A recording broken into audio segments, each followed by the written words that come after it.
after you read your part, if you want to go down, you can. I'm trying to keep us at the top and down. Of course, there's more people up here than there is down there.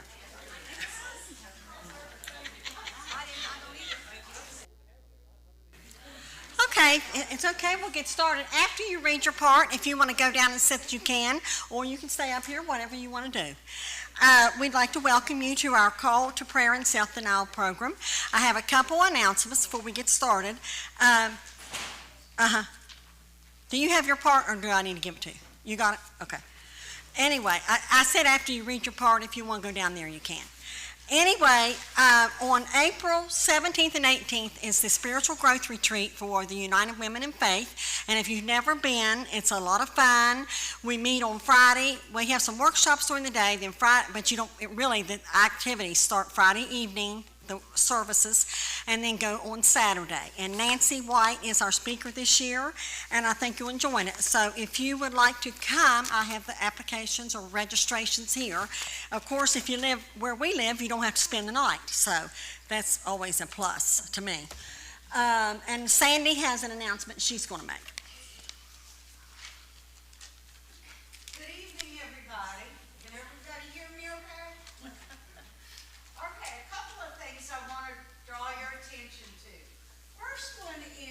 That Little Kanawha District United Women in Faith has a newsletter, and it comes out quarterly, and we really want to promote that you get the newsletter and know the content, because we have a really important event coming up next month, and it's the spring meeting. And the spring meeting is mentioned in here 3 times. It's in your newsletter in 3 places. The spring meeting will take place at Stevenson United Methodist in Parkersburg on March the 28th, and I hope to see you all there. Those are always very good meetings, and our featured speaker will be the Reverend Caitlin Ware, pastor of Sandyville United Methodist Church, who will speak on the clean water crisis in the southern part of the state.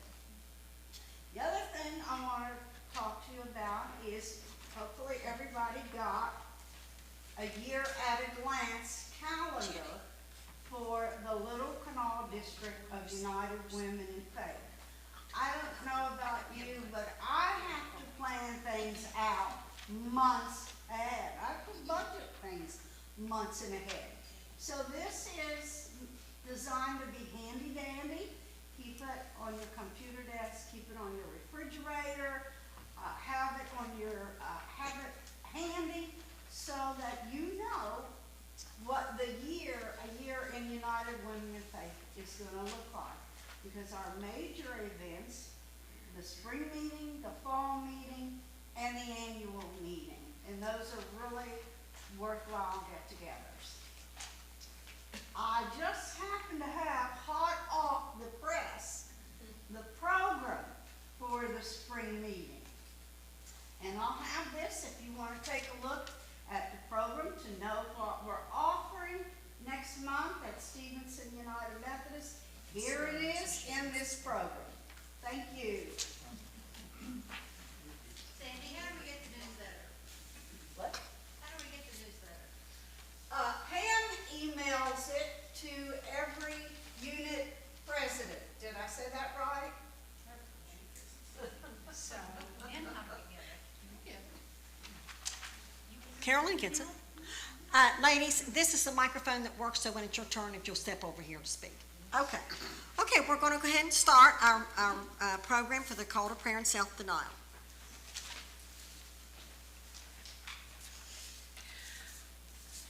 Welcome to this sacred time of worship. Today we gather to glorify God and reflect on the collective responsibility to care for our children. Our foremothers recognized the needs of children and youth in their local communities and started child care centers, orphanages, schools, feeding programs, and training opportunities. Their efforts continue today through the work of the National Mission Institutes.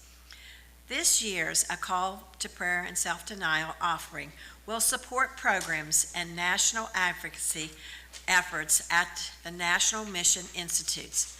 Programs such as anti-violence and child protection programs, daycare, after-school, and wraparound programs, vocational livelihood training for refugee and vulnerable children and youth, access to education and life opportunities for children with disabilities, to end the school-to-prison pipeline.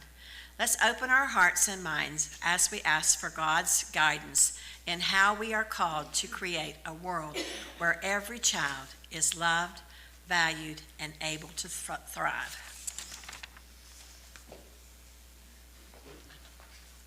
Will you please be in a spirit of prayer? Hey, Sandy.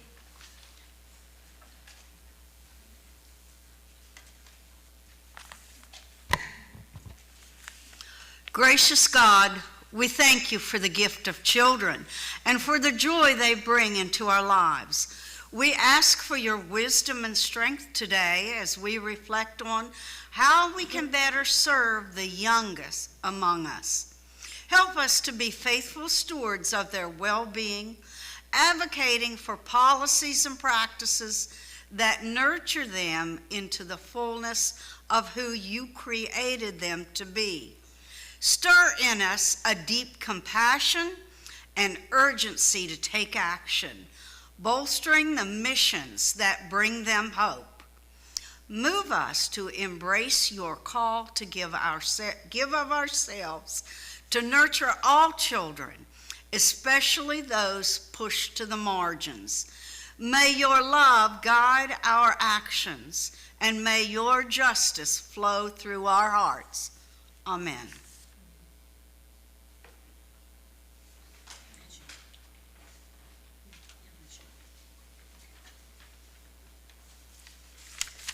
Let us listen to God's word, reminding us of the precious value of children and the sacred trust we have in their care and upbringing. I'm going to be reading from the book of Mark, chapter 9, verses 36 and 37.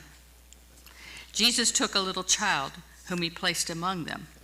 Taking the child in his arms, he said to them, "Whoever welcomes one of these little children in my name welcomes me, and whoever welcomes me does not welcome me, but the one who sent me."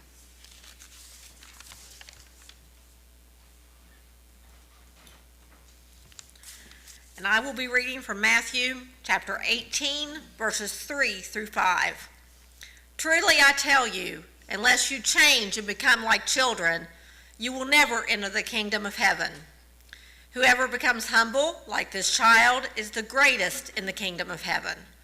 Whoever welcomes one such child in my name welcomes me. Okay, would you stand? We're going to sing This Little Light of Mine.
Jesus made it clear, when we welcome and care for a child, we are welcoming him. In this simple but profound truth, we are reminded that children are not just our future, they are God's precious gifts in the present. Each child carries inherent dignity, value, and purpose, and as followers of Christ, we are called to see them through Jesus' eyes. Caring for children is not a task reserved for just parents or teachers, It is a calling for all of us. Whether we interact with them daily or rarely cross their paths, we have a role to play in creating a world where children can flourish physically, emotionally, and spiritually. God calls us to not just to love in words, but by our actions. This means nurturing children through encouragement, mentorship, and unconditional compassion. It means standing in the gap when they are vulnerable, advocating for justice on their behalf, and supporting the national mission institutions that serve on our behalf. Every child deserves access to education, food, safety, health care, and the hope of a bright future. The National Mission Institution programs we celebrate in today's offering provide for the most vulnerable children in our midst. At McDonald United Methodist Children's Services in Louisiana, children find a home where they can experience safety and healing. In Georgia, the New Bethlehem Community Center empowers young minds with K-12 education and supports pregnant teens. In Arizona, the Wesley Community Center offers health care, after-school programs, and ESL classes. In Utah, Crossroads Urban Center helps families in crisis access emergency food, clothing, and household items. These ministries are the hands and feet of Christ in action, and we are invited to join them through the call to prayer and self-denial offering. As we give, pray, and advocate, may we be reminded that when we welcome and serve a child, we are welcoming Christ. Let us open our hearts to the children around us, not just today, but every day, and be vessels of God's life-changing love and unwavering justice. At this time, we're going to sing one verse of Open My Eyes That I May See.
If children live with criticism, they learn to condemn.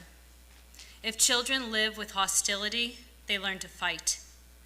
If children live with ridicule, they learn to be shy. If children live with shame, they learn to feel guilty. If children live with tolerance, they learn to be patient. If children live with encouragement, they learn confidence. If children live with praise, they learn to appreciate. If children live with fairness, they learn justice. If children live with security, they learn to have faith. If children live with approval, they learn to like themselves. If children live with acceptance and friendship, they learn to find love in the world. If children live with secure homes, they learn to thrive. If children live without fear of law enforcement, they learn to hope. If children live with a supported community, they learn to trust. And if children live with nourished bodies, they learn to grow. At this time, we're going to sing Let There Be Peace on Earth.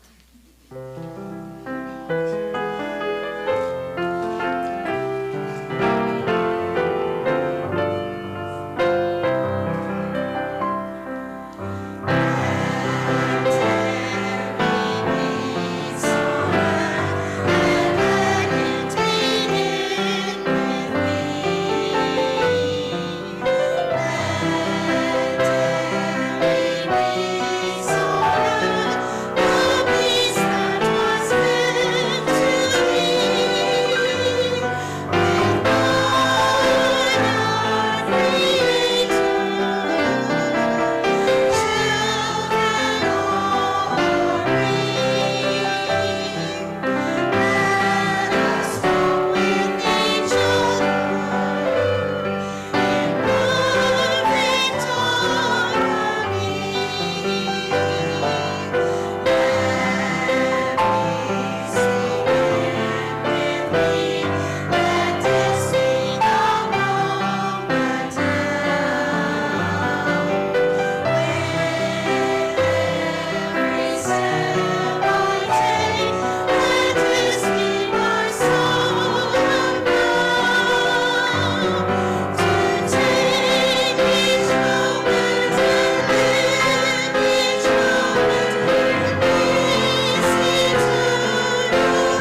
responsive reading, and your part will be on the screen. We will start with us. Income inequality, oh, hang on, he's got it, there we go. Income inequality in the United States has been growing, and many children grow up in families struggling to meet basic needs. Disparities are often exacerbated by factors such as race, geography, and family structure. Bethlehem Center donated clothes and food to a family that was on our wait list for a few months. They were a young couple with 2 children that needed clothing and shoes. Their apartment was not habitable for a pregnant mother and her family of 4. We worked with this family for over 5 months to get the items and housing they needed. We purchased diapers, wipes, and formula. When the new twins were born, the family could move into a habitable home.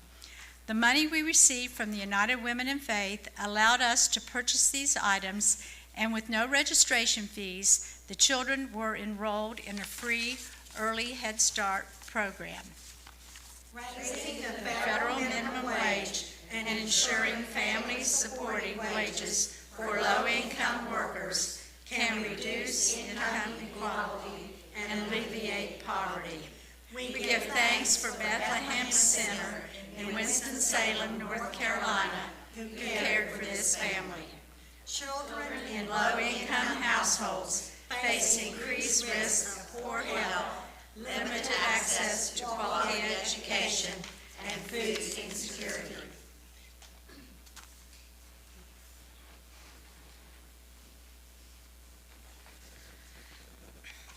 At the Bethlehem Center in Chattanooga, Tennessee, we believe in the power of holistic education, an approach that nurtures not only the minds of our students, but also their bodies, spirits, and connection to the world around them.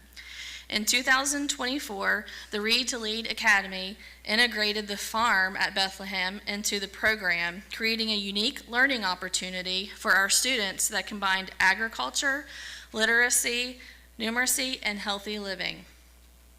Read to Lead Academy students participated in the Farm and Garden Club, diving into a hands-on project that taught them about growth, responsibility, and the joys of seeing something flourish from the ground up. This project wasn't just about gardening. It was a deeply interconnected learning experience that combined practical skills with educational goals. Students applied their literacy skills by reading instructions on how to care for the plants and researching the best ways to cultivate healthy crops. They enhanced their numeracy by measuring plant spacing, tracking growth, and calculating harvest yields. As they harvested the fruits of their labor, the students came together to make fresh salsa using the very ingredients they grew. This was a celebratory moment, showing them the tangible results of their hard work and learning. By working on the farm, students developed a deeper connection with God's earth. Lost my place. Learning about stewardship, the cycles of nature, and the impact of caring for the environment. The project helped them understand that the food they eat doesn't just come from the store, but is part of a larger ecosystem they can contribute to and care for. The success of this project is a shining example of the Bethlehem Center's commitment to holistic education, teaching students not just academic skills, but life skills that will nourish them for years to come. Provides not only greater knowledge about health, but also about how to care for the environment and how our actions impact others. We give thanks for the Bethlehem Center of Chattanooga. There is a significant difference in educational outcomes, particularly between white and minority children, as well as between children from wealthy and low-income families. These achievement gaps are exacerbated by underfunded schools, overcrowded classrooms, and a lack of access to advanced coursework in disadvantaged communities.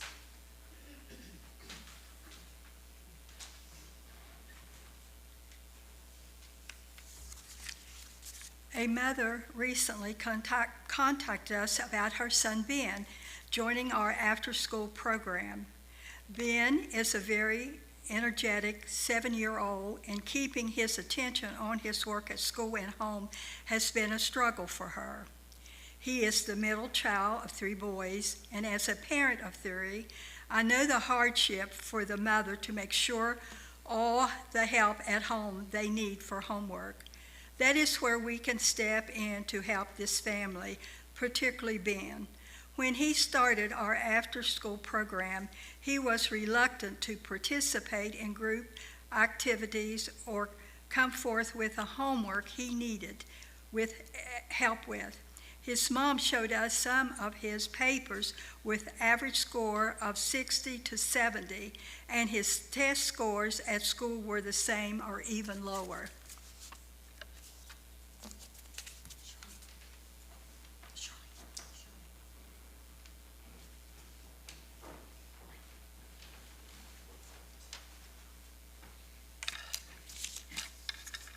Our counselors work with kids one-on-one in these situations to help their confidence.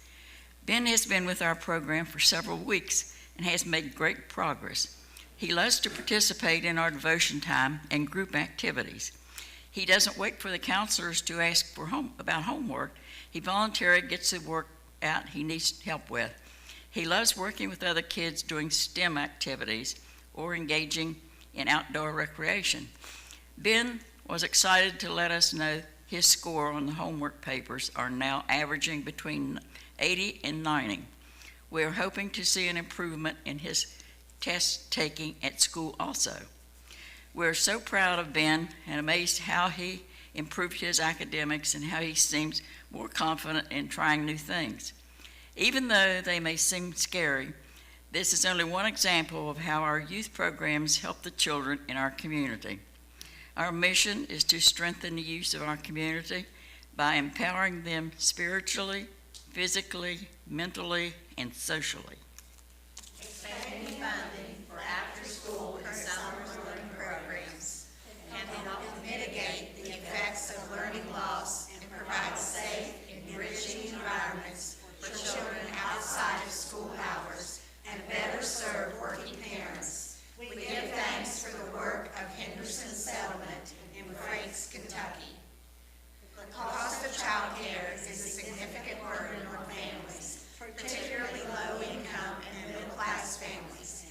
Many parents, especially single parents, struggle to afford quality care for their children, which can lead to poor developmental outcomes for children in the absence of high-quality early childhood environments. Callister was struggling to make ends meet because she was raising her 3 grandchildren and her husband was between jobs. She did not work because childcare was not affordable. When she enrolled her grandchildren in Moore Community House Early Head Start, she didn't have to worry about paying the high cost of childcare. When we helped her obtain financial aid, she went back to school to renew her CNA, Certified Nurse's Aide license. Moore Community House also helped her find community resources to help pay utility bills and meet other needs. She said she would not have been able to do without the help from Moore Community House Early Head Start. Expanding and increasing funding for child care subsidies would make child care more affordable for low and middle income families. We give thanks for the work of Moore Community House in Biloxi, Mississippi, which supports women and their grandchildren to find stability and growth. At this time, we're going to read our prayer of confession. Gracious God, we confess that too often we have overlooked the needs of children and their families, especially those who live in poverty. We are grateful for the steadfast work of national mission institutions, while we have been slow to act in justice, slow to speak out for those in need. Forgive us for our complacency and our failure to see your image in every child. Open our eyes and hearts to the suffering around us, and lead us to act with compassion, urgency, and love. Amen.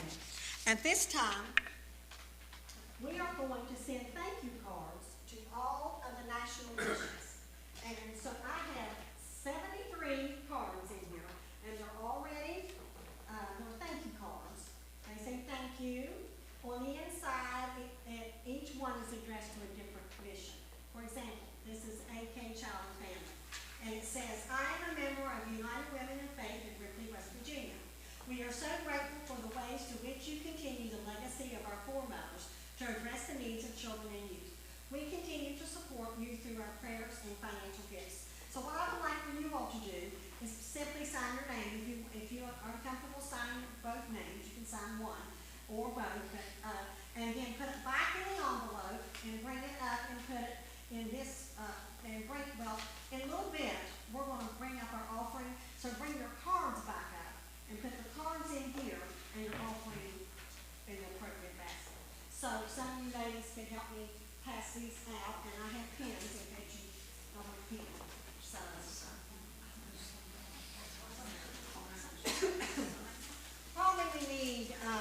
we probably need to do at least two, maybe three.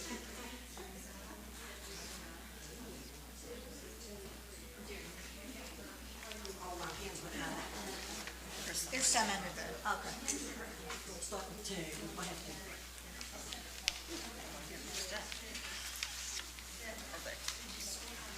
Just sign your name.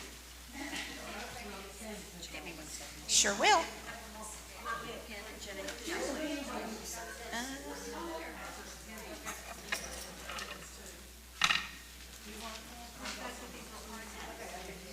She made it.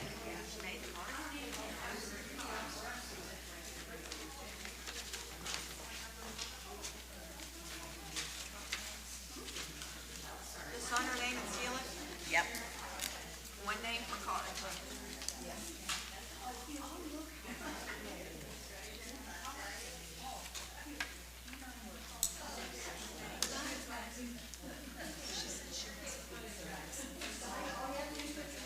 And each one is addressed. Just make sure as you're paying that you get the right card right away. Because the address is on the front of each one.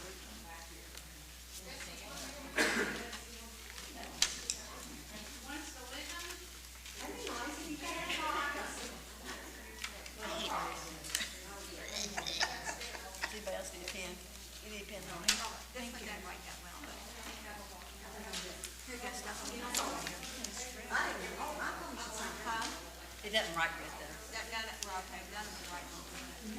I think I must have got the lucky one. It read pretty well.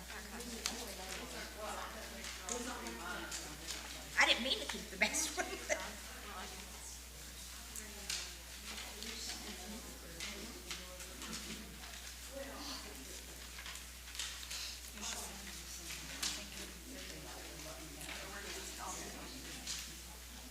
Some of these pens I haven't used yet, so you might have to go with this too.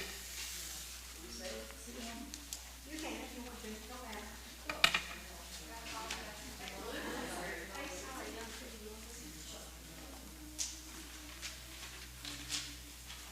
Jenny, can I give you some?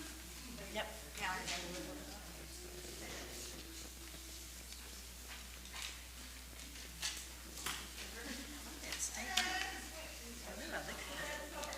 I watched you. She might have to take it anyway.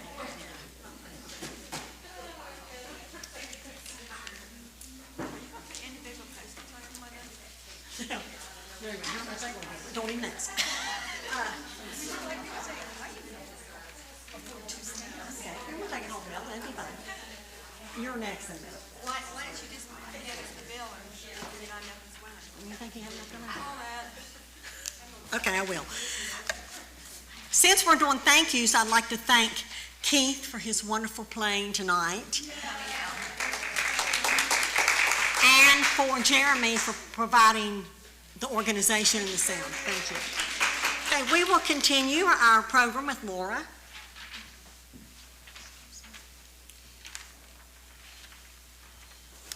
Your children are not your children. They are sons and daughters of life's longing for itself. They come through us but not from us. And though they are with you, yet they belong not to you. You may give them your love, but not your thoughts, for they have their own thoughts. You may house their bodies, but not their souls. For their souls dwell in the house of tomorrow, which you cannot visit, not even in your dreams.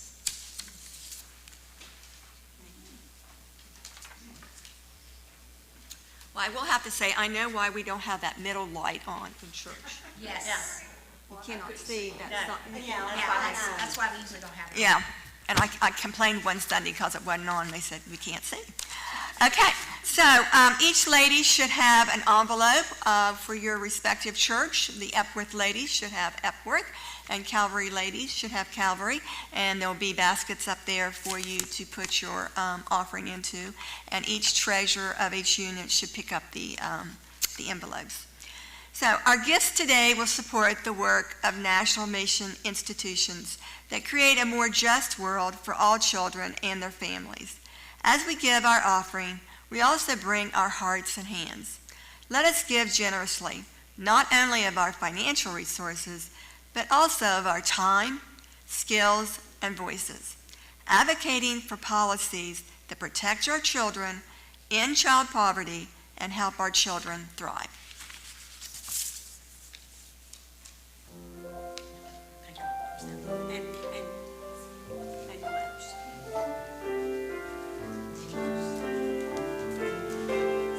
You can come forward and place your offering and your letters to mail.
Let's continue with our charge for United Women in Faith. As members of United Women in Faith, as stewards of God's love, we are all called to act, whether it's supporting local initiatives, engaging with lawmakers, standing in solidarity with those experiencing injustice, or meeting the needs of families. Let us not be passive bystanders, but active participants in God's work.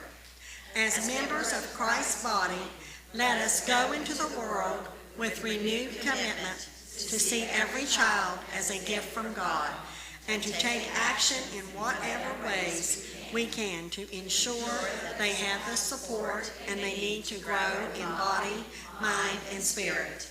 Be advocates, be protectors, and be champions for the children in our world.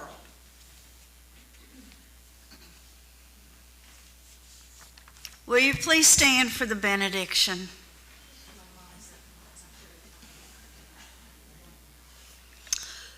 Go forth today with a heart full of compassion and hands ready to serve the children of our world. Go forth in peace, knowing that your faith has made you whole when it moves you to action. May God bless you with wisdom, strength, and courage as you work for a world where every child has the food, housing, education, health care, and safety they require. May you be instruments of God's peace and justice, inspired to act justly, love mercy, and walk humbly with your God, advocating for a world where every child can thrive. Amen. We will close this evening by singing Here I Am, Lord.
For so much for attending tonight. I've had a good time. I hope you have too. Calvary ladies, don't forget your dishes. And Paula, you're taking Epworth's, okay, money. So I think we're covered. Thank you so much for coming. Be careful going home.